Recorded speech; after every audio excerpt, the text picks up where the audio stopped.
ये कहानी है वर्ल्ड के सबसे टॉप क्लास स्नाइपर की, जो एक राजनीतिक षड्यंत्र का शिकार हो गया। यूएस की सारी फोर्स उसके जान के पीछे पड़ गई, पर वो इस सिचुएशन में कैसे पड़ा, चलिए जानते हैं।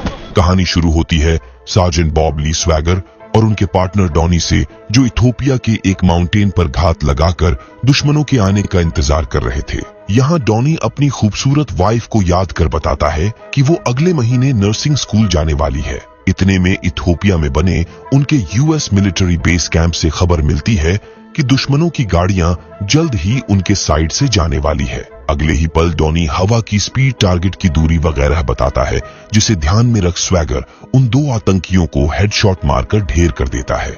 अचानक उस रास्ते पर और भी बहुत सारे आतंकियों की गाड़ियां धमकती है, जिसके बारे में उसके डिपार्टमेंट के ऑफिसर्स को भी जानकारी नहीं थी। वो तुरंत अपने सारे सोल्जर्स को वहां से वापस बुलाकर डॉनी और स्वैगर को वहां मरने के लिए छोड़ देते हैं। दरअसल जो काम वो उनसे करवा रहे थे वो सरासर इलीगल था, जबकि डॉनी और स्वैगर समझ रहे थे कि वो ये अपने देश की शांति के लिए कर रहे हैं। उधर आतंकी अपने साथियों की लाश देख चारों तरफ अंधाधुंध बमबारी कर रहे थे, क्योंकि उनके साथियों को किसने और कहां से मारा उनको पता ही नहीं था। डॉनी इतने सारे आतंकियों को देख एयर सपोर्ट के लिए बेस पर संपर्क करने की कोशिश करता है, लेकिन उन्होंने रेडियो बंद कर लिया था। ये दोनों समझ चुके थे कि उनको मरने के लिए यहाँ पर छोड़ दिया गया है, इसीलिए किसी तरह उनको यहाँ से अपने दम पे निकलना होगा। तभी इनके ऊपर हेलीकॉप्टर से फायरिंग शुरू हो जाती है, जिसमें डॉनी मारा जाता है। स्वैगर किसी तरह हेलीकॉप्टर के रोटर को शूट कर उसे मार गिराता है। इस घटना के 3 साल बाद स्वैगर पूरी तरह से बदल चुका था। उसने डिपार्टमेंट छोड़ दी और जंगल में अपने डॉग सैम के साथ सुकून भरी लाइफ बिता रहा होता है। दूसरी ओर कर्नल आइजक जॉनसन अपने एक खुफिया मिशन के लिए एक शूटर तलाश रहे थे, जिसमें स्वैगर का नाम सबसे ऊपर था। जैक और डॉबलर बताते हैं कि उसका लास्ट असाइनमेंट अच्छा नहीं गया। उसके एजेंसी ने उसे मरने के लिए छोड़ दिया था। उसके ऊपर 100 आतंकवादियों ने एयर सपोर्ट के साथ हमला किया। जानकारी के मुताबिक स्वैगर ने 75 आतंकियों को मार गिराया। बाकी डरकर भाग गए और वो वहां से बच निकला। कर्नल को ऐसा ही बंदा चाहिए था, जो गुस्से तो सीधा फांट कर निकले। उधर स्वैगर सैम के साथ घर पर ही बैठा था। तभी कर्नल अपनी पलटन के साथ वहां पहुंचते हैं। स्वैगर बिना उनसे कुछ बात किए ही उनके किसी भी काम को करने से मना कर देता है। उसे मजबूर करने के लिए जैक उसके डॉग सैम को गोली मारने के फिराक में था। स्वैगर उसकी मनसा भांप चुका था और वार्निंग देता है कि अगर मेरे डॉग को शूट करने की गलती से भी गलती की तो यही पटक के चोट दूंगा। कर्नल को पता था कि वो कैसे मानेगा। वो अपना बहादुरी का मेडल उसे दिखाते हैं, जो कि उनको जंग में कुछ सोल्जर्स को बचाने के लिए मिला था। स्वैगर भी देशभक्त था और देशभक्तों की कद्र करता था, इसलिए कर्नल की बात सुनने के लिए राजी हो गया। कर्नल बताते हैं कि राष्ट्रपति की हत्या होने वाली है। आज से 2 हफ्ते बाद वो बाल्टीमोर, फिलाडेल्फिया और वॉशिंगटन डीसी में लोगों के बीच भाषण देने वाले हैं। खुफिया सूत्रों के मुताबिक एक शूटर उनको मारने वाला है। उनके इर्द गिर्द 880 यार्ड के चारों तरफ स्टैंडर्ड सिक्योरिटी का दायरा है, जिसमें चिड़िया भी पर नहीं मार सकती। मगर खबर है कि वो शूटर प्रेसिडेंट को कई मील दूर से गोली मारने वाला है। कर्नल को डाउट भी था कि क्या किसी को इतने दूर से भी मारा जा सकता है। स्वैगर कहता है कि हाँ, बिल्कुल मारा जा सकता है, अगर हवा उसके अनुकूल हो। वो शूटर किस लोकेशन से प्रेसिडेंट को मारेगा, ये तो उसके जैसा कोई शूटर ही अनुमान लगा सकता था। इसीलिए कर्नल स्वैगर के पास आए थे, लेकिन वो उनको मना कर देता है। हालांकि फिर भी कर्नल उसे अपना नंबर देकर जाते हैं। उनके जाने के बाद स्वैगर बहुत देर तक कसमकस में था। अगले दिन वो अपनी राइफल निकाल एक केन को 1 मील दूर रखकर निशाना लगाता है, ताकि वो समझ सके कि 1 मील दूर से किसी को मारना संभव है। निशाना बिल्कुल ऑन पॉइंट था, मतलब 1 मील दूर से भी प्रेसिडेंट को मारा जा सकता था। वो फौरन अपना हरवा हथियार लेकर उन तीनों जगह, बाल्टीमोर, फिलाडेल्फिया और वॉशिंगटन डीसी, जहां पर प्रेसिडेंट भाषण देने वाले थे, सबकी बारी बारी मुआयना करता है। उसके हिसाब से तीनों में स्नाइपिंग करने की सबसे बेस्ट जगह थी वॉशिंगटन डीसी में। ये जानकारी वो कर्नल के साथ शेयर करके निकल जाता है। देखते ही देखते वो दिन भी आ गया जब राष्ट्रपति वॉशिंगटन डीसी में भाषण देने वाले थे। कर्नल की 6 टीम अलग अलग पोजीशन पर तैनात थी। इसके अलावा FBI भी हर गली चौराहे पर तैनात थी। स्वैगर भी नजर बनाए हुए था। उधर स्टेज पर इथोपिया के एक जाने माने पादरी भाषण देने वाले थे। उनके बगल में राष्ट्रपति भी मौजूद थे। तभी हवा का बहना धीरे होता है। स्नाइपिंग के लिए ये सही मौका था। स्वैगर कहता है कि उस स्नाइपर को रंगे हाथों पकड़ लो, वो गोली चलाने ही वाला है।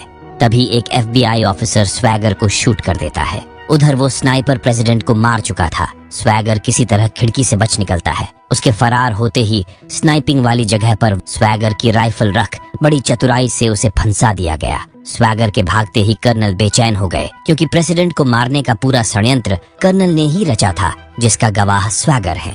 अगर वो बच गया तो सब कुछ गड़बड़ हो जाएगा। वहीं स्वैगर एक FBI ऑफिसर की गन और गाड़ी दोनों लेकर फरार हो जाता है और गाड़ी एक जगह वॉश में लगाकर पहले ब्लड को किसी तरह जुगाड़ लगाकर रोकता है। उधर FBI चारों तरफ कुत्तों की तरह उसे तलाश रही थी। जैसे ही वो बाहर निकला, दोबारा पुलिस उसके पीछे पड़ गई। बचने का कोई रास्ता नहीं था, इसीलिए गाड़ी बैक गियर में लेकर झील में कूदा दिया और किसी के नजरों में आए बिना वहां से बच निकला। पुलिस उसकी लाश ढूंढती रह गई। इधर स्वैगर एक दूसरी कार चोरी कर एक स्टोर पर गया, क्योंकि उसे इलाज के लिए सामान की जरूरत थी, पर वहां न्यूज पर उसकी ही चर्चा चल रही थी।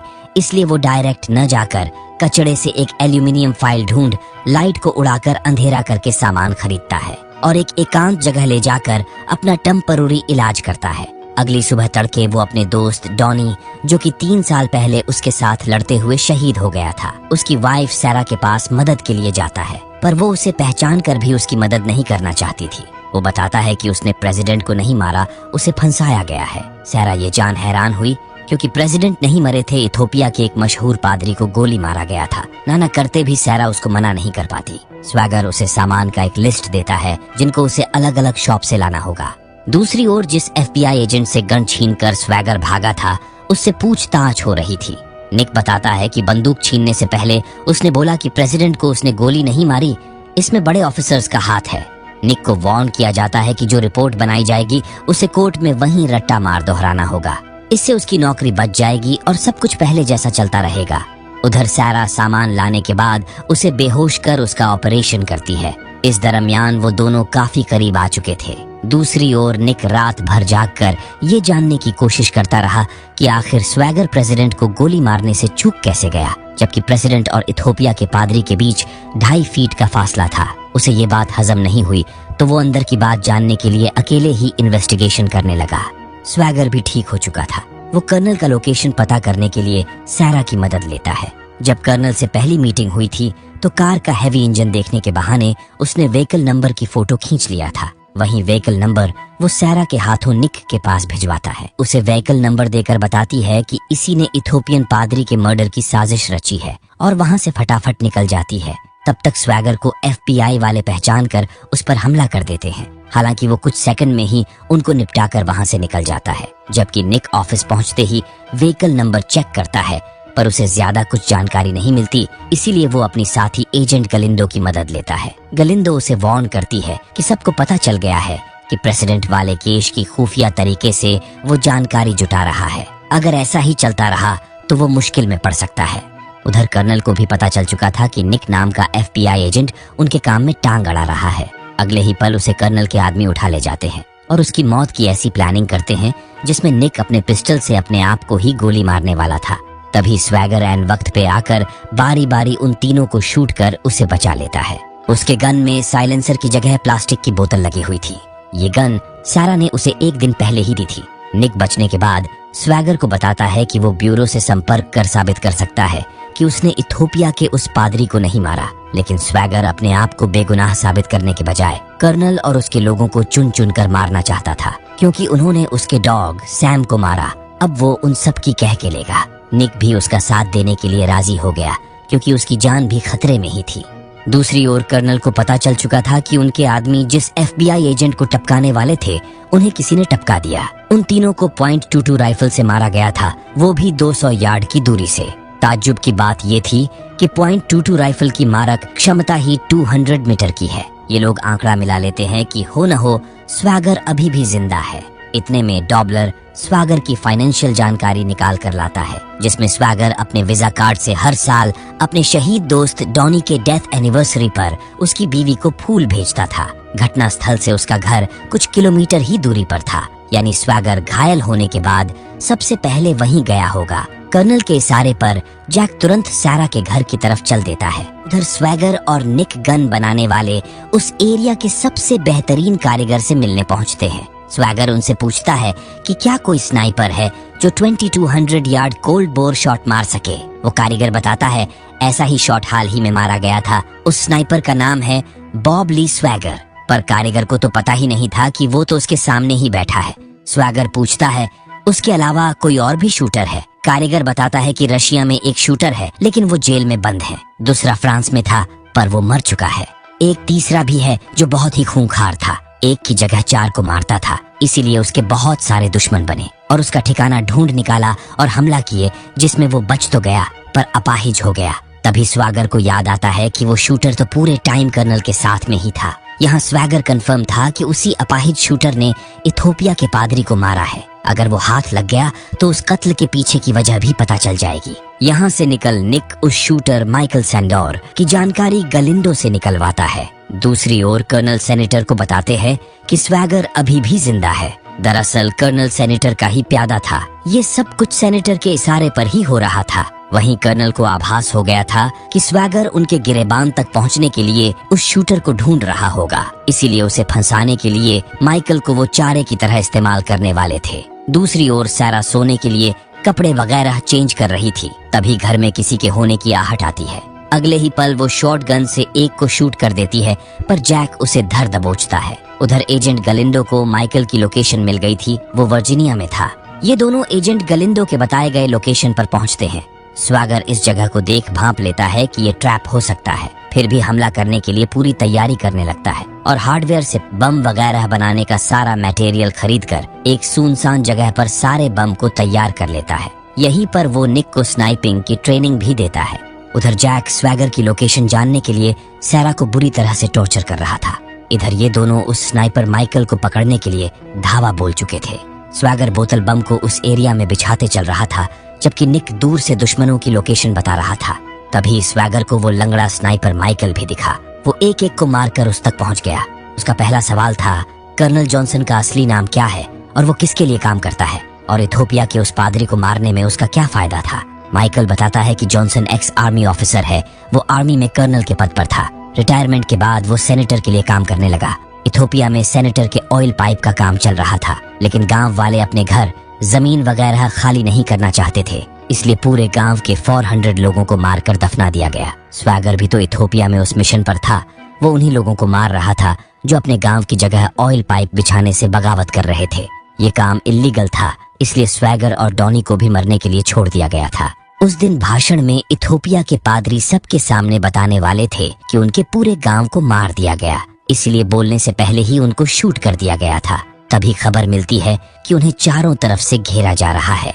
माइकल बताता है कि उसके गर्लफ्रेंड को भी अगवा कर लिया गया है और अगले ही पल वो अपने आप को शूट कर लेता है, जबकि स्वैगर और उन सोल्जर्स के बीच जबरदस्त फाइट होती है। ये लोग सबको निपटाकर FBI को फोन लगाते हैं ताकि कर्नल उनको ट्रैक कर उनसे संपर्क कर सके। अगले ही पल कर्नल का फोन आता है। स्वैगर उनको वो 400 गांव वालों के मर्डर का टेप सुनाता है जो कि उसने रिकॉर्ड कर लिया था। इस टेप के बदले उसके गर्लफ्रेंड को छोड़ने की डील फिक्स होती है। ये लोग एक बर्फीले पहाड़ पर सारा को लेकर मिलने जाते हैं और जैसे ही स्वैगर सामने से आते हुए दिखा, उसे स्नाइपर्स गोली मार देते हैं। दरअसल कर्नल ने पहले ही बहुत सारे स्नाइपर्स को पहाड़ की चोटी पर तैनात कर रखा था। तभी अगली गोली चलती है और वो स्नाइपर मारा जाता है। उस स्नाइपर को मारने वाला कोई और नहीं बल्कि स्वैगर था, और जिसे गोली लगी वो निक था, जो कि अंदर लोहे की प्लेट पहन कर आया था। स्वैगर बारी बारी सब शूटर्स को मार गिराता है। इससे पहले कि वो उन दोनों को मारता, सैरा से एक गड़बड़ हो गई, उसने जैक को मार डाला।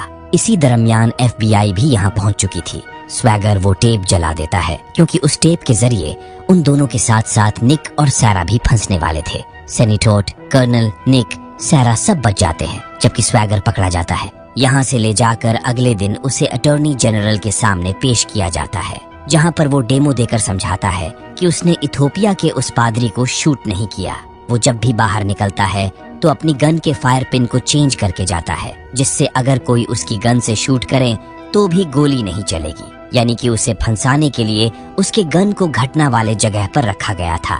निक अटॉर्नी जनरल को इथोपिया में किए गए उन 400 लोगों के हत्या की तस्वीर दिखाता है, लेकिन फिर भी कर्नल को कुछ नहीं होता क्योंकि उसने क्राइम इथोपिया में किया था। यहाँ की गवर्नमेंट उसे सजा नहीं दे सकती और कर्नल हंसते हुए यहाँ से निकल जाता है। अटॉर्नी जनरल स्वैगर को बरी करके कहते हैं कि अब वो आजाद हैं और वो चाहे तो अपने तरीके से उनको सजा दे सकता है। रात को सेनेटर और कर्नल अपनी जीत का जश्न मना रहे थे। तभी स्वैगर कर्नल को शूट कर देता है और सेनेटर के साथ वहाँ पर जितने भी लोग थे सबको मारकर सारे सबूत जलाकर खाक कर देता है और आगे की लाइफ सैरा के साथ बिताने का फैसला करता है।